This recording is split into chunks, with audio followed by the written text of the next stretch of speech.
How we doing today, guys? Hello Good. How are there, you? y'all. Good, y'all. Yes, I'm Taylor. I'm with y'all 106.7. We play 80s, 90s, early 2000s country. That is all we play. So we play a ton of hits that I'm sure you guys know. So thank you so much for being here with us today. Today, I'm joined by a group of guys who has collectively sold over 30 million records. I'm talking about the Frontmen. Guys, tell us how we got here today. How did this idea come about? Well, this is Richie. This has started back in 2007, back in 1949, Larry. 1947. And I'd left Lone Star the first time, just looking for something different to do.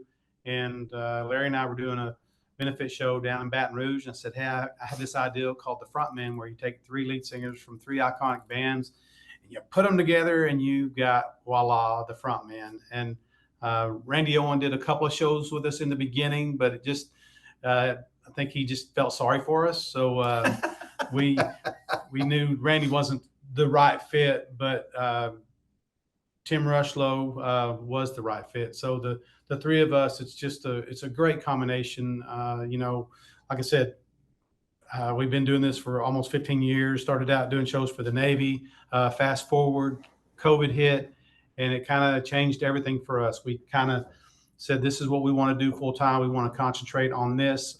We were going to, we made a commitment to it. And after we did that, things just kind of fell into line: record deal, management, new album, everything. That was really good. Yeah. Thank you. Have a nice day. Yeah, See you so next- the new album, I want to talk about that. You guys have so many hits together. How did you decide what goes on the album? And for the new songs, did you write those together? How did that process happen? Kind of a mosh posh, actually. Our producer, Mickey Jack Cones, has got the good graces of some great songwriters in Nashville. He's recorded a lot of those songs for all the artists he's worked with Dustin Lynch, Jason Aldean, and on down the road. And then a lot of them we wrote. We all had a little pile at home of some stuff we thought was special that we kind of threw into the pile. And really, it was just made the best song win. What fits us, and for that record, who are we? What we've been doing live shows, playing our hits people know us for, but as far as recording new stuff, we didn't really know till Mickey came in and said, I think I have a vision for where y'all need to be. Let's talk about it. And we just started. It just felt very natural. Nothing's forced. It's very authentic. And just, we know instantly, oh my God, that's a Larry song. Oh, that's a Richie song. That's a Tim song. It just fell into place. And so we're really, really excited about this record. Excited to bring it out on the road for your fans as well. I'm sure that the crowd reaction to these songs being played live just goes crazy. So can you talk about, the differences and the similarities from going on the road today versus back in the 90s? Minus the fact that cell phones are out in the crowd everywhere, but do you get crowds, just freaking out and singing along with those songs like they did in the 90s? Well, the buses are nicer now than they were in the 80s. So traveling down the road is a little bit nicer. We used to love it. We get close to a town, and then the TV would start coming. Remember that? And the flickering in. And then we get to watch TV for 15 minutes, and then it'd be over. I mean, it was amazing back then compared to now. It's a lot more fun going down the road. As far as performing and stuff, not much has changed. People want to hear great songs, and we get up on stage and entertain them, and they sing along, and for 2 hours they hopefully forget their troubles, and that's been the way of the music world forever. Yeah. So you guys, you have a brotherhood. I mean, how long have you known each other? You got to be like family at this point. Yeah, very much family. Yeah, Matt, that's a great way to say it.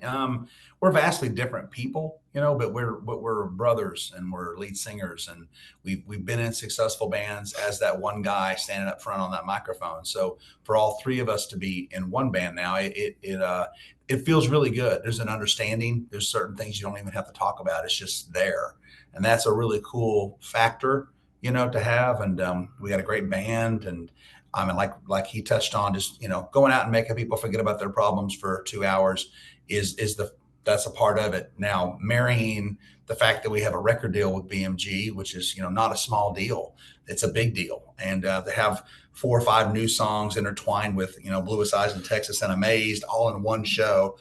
And to see the reaction to the new music, it's pretty amazing. When we feel like we're sitting on something special that people don't know about yet, and we're excited for the world to hear it.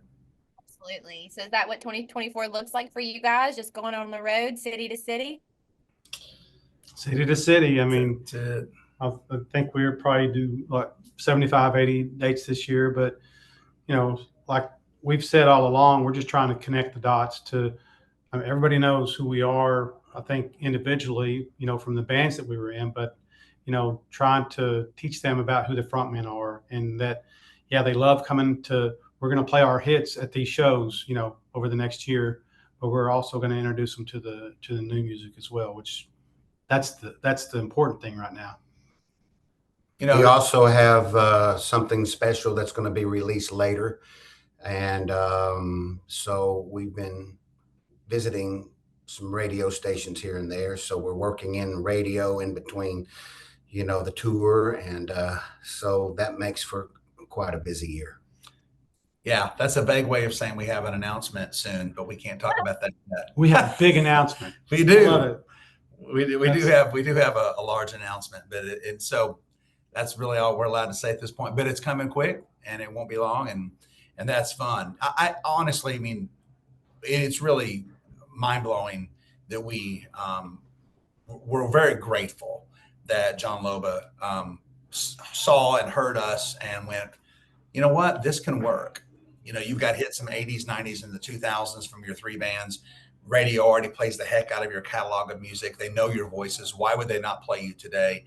Let's give this a full shot. So we're still sort of like, is this really happening? But it is, Larry brings up a great point in that today, it's not the same as it used to be on the radio. You finish that because you say it more eloquently than I do. When we all got started, the music industry was totally different. You had to have a certain shaped hat. You had to have a certain style of Wrangler. There was a lot, or a certain mullet. Yes. No, but so, we go way, way back, and the industry was just really kind of pigeonholing itself and cornering itself to a certain cookie cutter thing. Boy, you fast forward to today. Anything from a Laney to a Jelly to, anything, all kinds of different shapes and sizes and types of people. But you know what? The people want to hear the music. They want to hear the great songs. They want to sing to it. They still want to be entertained. And they're not worried about what they're looking at. They're just enjoying what they're listening to. And that's a cool place to be in our music industry. Great way to say it. Yeah, it's all about the music. And we've even seen that the most streamed music of all time is the music from that 90s era. It's coming back. So people they want to embrace it. So I think you guys, you each are individual powerhouses. You come together. You guys are unstoppable. And this is just the beginning for the Frontmen. So we're really excited to see You heard her say it for unstoppable. She said it. You're hired. Unstoppable. We love that. Yeah, so when you're not working, what does a day off look like for you guys? How do you like to relax? I did. What does that mean? What does relax mean? He doesn't know how to relax. Yeah, I did some gardening. Well, I didn't garden. My wife, we have some raised beds that I built 2 of them last year. Evidently, that wasn't enough this year, so I had to build some more. So I built another one yesterday, and that's kind of how I spent my day off. I spent my day off taking care of my son's broken down truck and getting him, sort of set up so when I go back on the road, I'm not worried about him. And you're up. Well, right now I've been spending the whole spring putting a pool in my backyard and, so then a new fence and crews that won't show up, and then the pool crew that won't show up, and then they show up for 30 minutes, but then they leave for 3 days. So yeah, it's been a little frustrating around the house. Yeah, I got a honey-do list around there, it sounds like. Or do I ever? Thank you guys so much for hanging out. Is there anything else that you want your fans to know at YALL 106.7? You know what? Thank you guys for playing our music and supporting us all these years and continuing to play our stuff as if it were brand new all over again. That's very kind. Come see the Frontmen live. You know, we're on the Connect the Dot tour, if you will, and just out there playing the songs people know us for, as well as the new stuff on this new album with BMG Records. And so just come see us live and come listen to you guys. Can't wait. I think you guys are the best thing to happen in country music back then and right now, especially for 2024. So I'm so He is excited. hired. You are hired. Thank you. Yes, but before you go, I would love to get a liner from you. You just say, "Hey, we're the Frontmen, and you're listening to y'all 106.7." You got it. You want to Whenever handle you're the 106? We'll do the Frontmen. Sure. All right. 1, 2. Hey, we're the Frontmen. And you're listening to y'all 106.7. Crushed it. You guys have done that before. Once. Usually mess it up. Yeah, y'all have a good one, and we're looking forward to seeing a show. Yeah, Thank you. too. Appreciate it. Thank you.